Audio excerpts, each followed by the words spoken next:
Auzubillahiminash-shaytanir-rajim. Bismillahir-rahmanir-rahim. As-salatu was-salamu ala Rasulihil Kareem.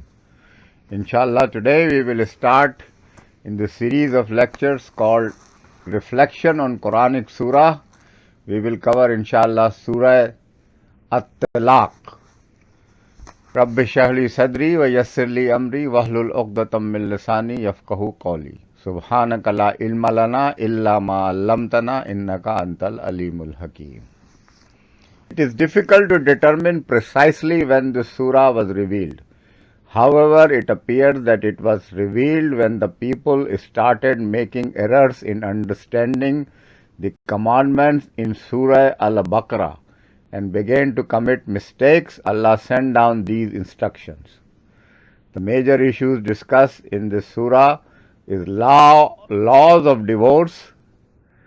Iddat means waiting period before the divorce take place or take effect is commanded to be 3 menstruation periods, 3 months if menstruation is not applicable, and in case of pregnancy it is the delivery of the child.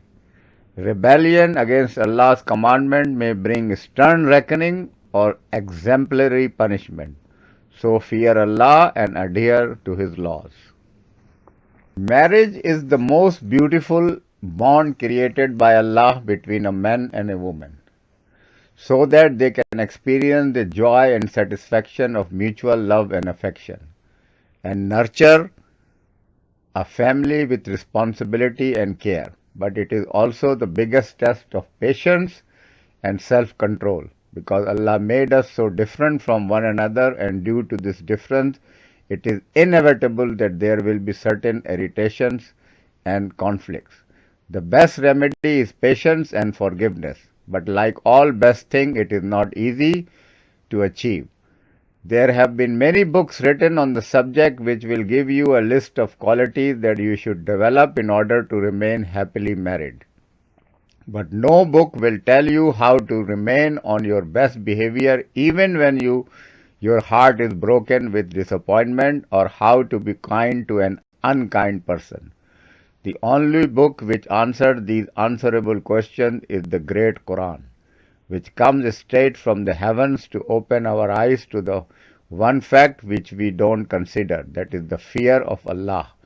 We do have patience and kindness for the whole world, but when it comes to that one person against whom we might bear some grudge, then we don't want to give him even his basic rights. But if we fear Allah and want to save ourselves from the consequences of His displeasure, then we will continue to give rights to people even when we think that the other person does not deserve it. And if we want Allah's pleasure, then we will continue to be kind and considerate even if people don't appreciate or reciprocate. Because we will be seeking our reward from Allah and not people. This is faith, this is taqwa, that you do everything for the pleasure of Allah, knowing that He can and He will solve your problems.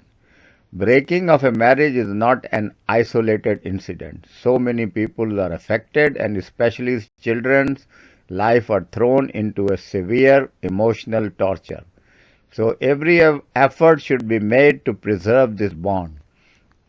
But there are times when, despite our efforts, things don't work, and they appear to be more harm and destruction in remaining together than in separation. For such exceptional cases, Allah has allowed divorce, but it should be conducted according to the limits of Allah. As Allah tells us in ayah number 1, O Prophet, if you and the believers divorce your wives, divorce them at the end of their prescribed periods and count their prescribed periods accurately. Fear Allah, your Rabb. Do not expel them from their homes during their waiting period, nor should they themselves leave unless they have committed an open lewdness. These are the limits set by Allah. He that transgresses the limits of Allah will wrong his own soul. You never know, Allah may thereafter bring about some new situation of reconciliation. The amazing discovery for us is when when you will come to know for the first time, probably for most people, that giving divorce in Islam is not what is commonly observed in our society. According to general belief or custom, the word divorce brings to mind the picture of an angry husband losing his temper and his senses, saying the word talaq 3 times and kicking the poor woman out of her house. Within seconds, the queen of her home is reduced to a lost soul on the road, not knowing where to go. This is not what Allah has prescribed, and even if Muslims do, it is not the representation of Islam. After one divorce, Allah has prescribed a period for which she will continue to stay in her house, and the husband can reconcile during that period, which is the duration of 3 menstrual cycles. After that, they can separate if they don't find a way to remain together. Allah continues in ayah number 2, then when their waiting period ends, either keep them honorably or part with them in an honorable way.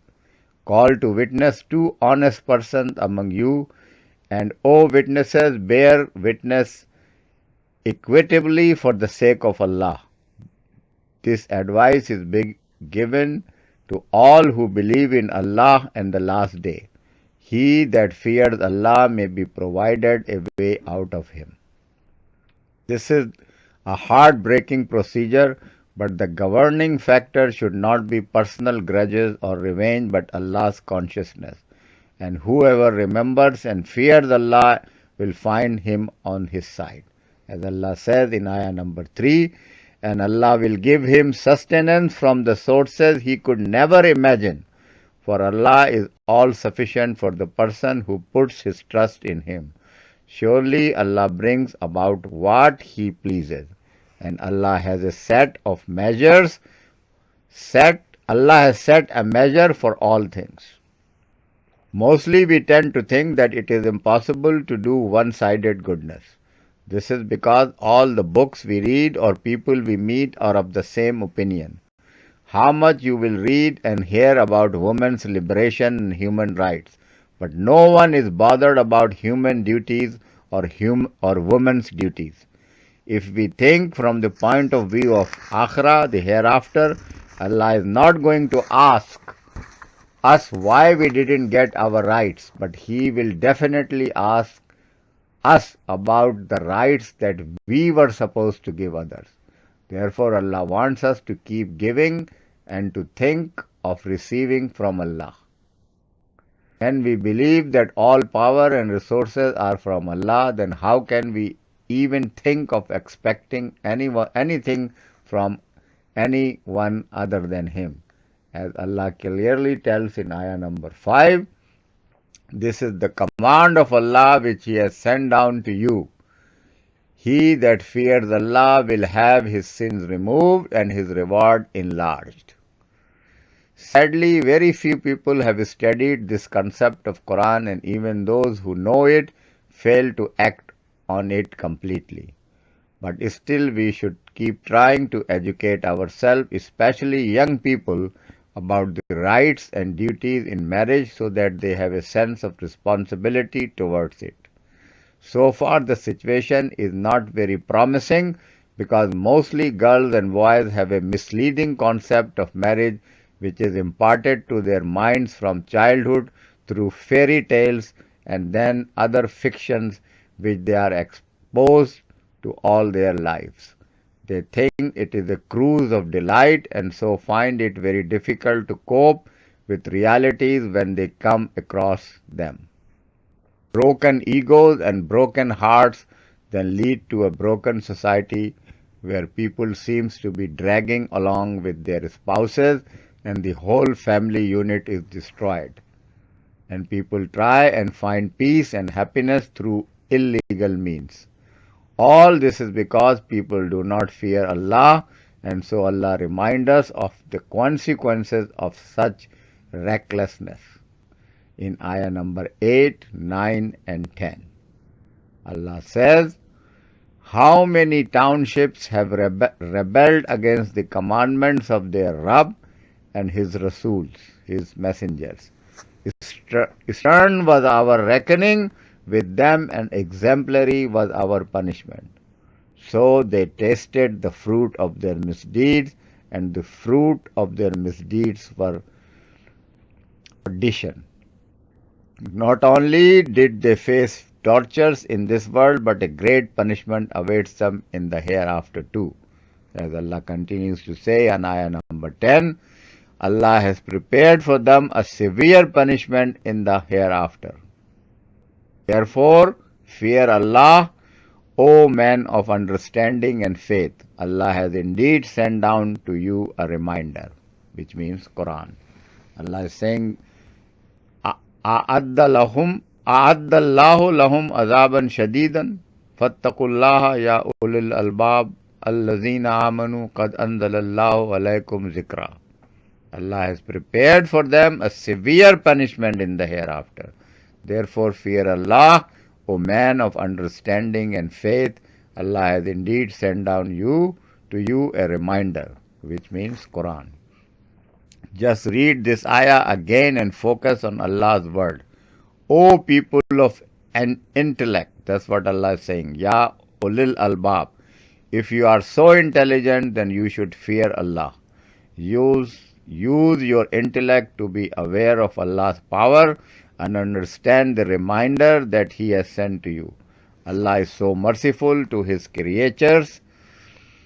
He not only sent a book, but also the Prophet ﷺ who taught how to act on this book.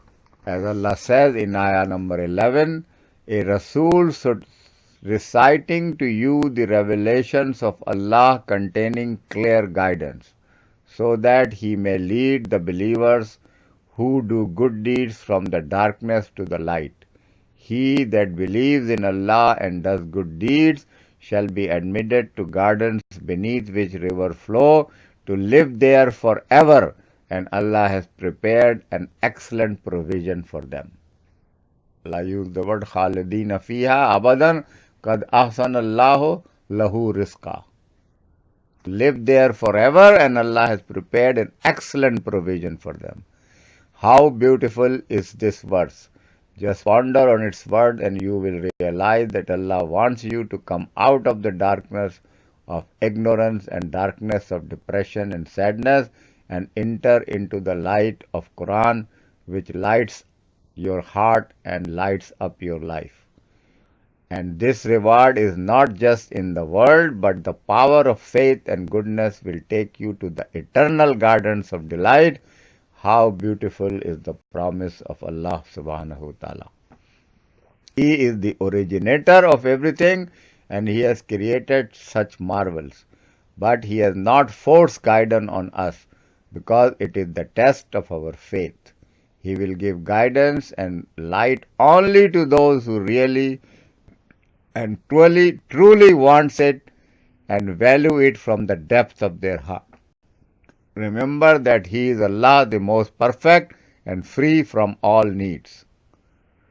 As Allah says in ayah number 12, Allahul Lazi khalaqa sab'a samawatin wa minnal arde mislahunna yatanazzalul amru bainahunna لِتَعْلَمُوا أَنَّ اللَّهَ عَلَى كُلِّ شَيْءٍ قَدِيرٌ وَأَنَّ اللَّهَ قَدْ أَحَاطَ بِكُلِّ شَيْءٍ عِلْمًا. It is Allah who has created 7 heavens and earth as many. His commandments descend through them. This is being explained to you so that you may know that Allah has power over all things and that Allah encompasses all things in His knowledge. قَدْ أَحَاطَ بِكُلِّ شَيْءٍ عِلْمًا. Allah encompasses all things in His knowledge. As believers of Allah, our closest bond should be with Allah, knowing that He created us and He is the one who is constantly showering His countless blessings on us and making decisions for us and taking care of all our needs. So as we go about our lives, our hearts should be conscious of Him and be attached to Him firmly and completely, in gratitude and fear. so that seeking His pleasure and avoiding His anger and punishment should become our basic objective. May Allah accept our efforts on this way. Ameen. May Allah give the ability to understand and retain what was said, implement in our lives, and spread the message of Quran to others. Please Allah forgive me if I make mistakes in communicating the message of Quran, as you are the best of those who forgives. Subhana rabbika rabbil izzati amma yasifun wa salamun alal mursaleen walhamdulillahi rabbil alameen.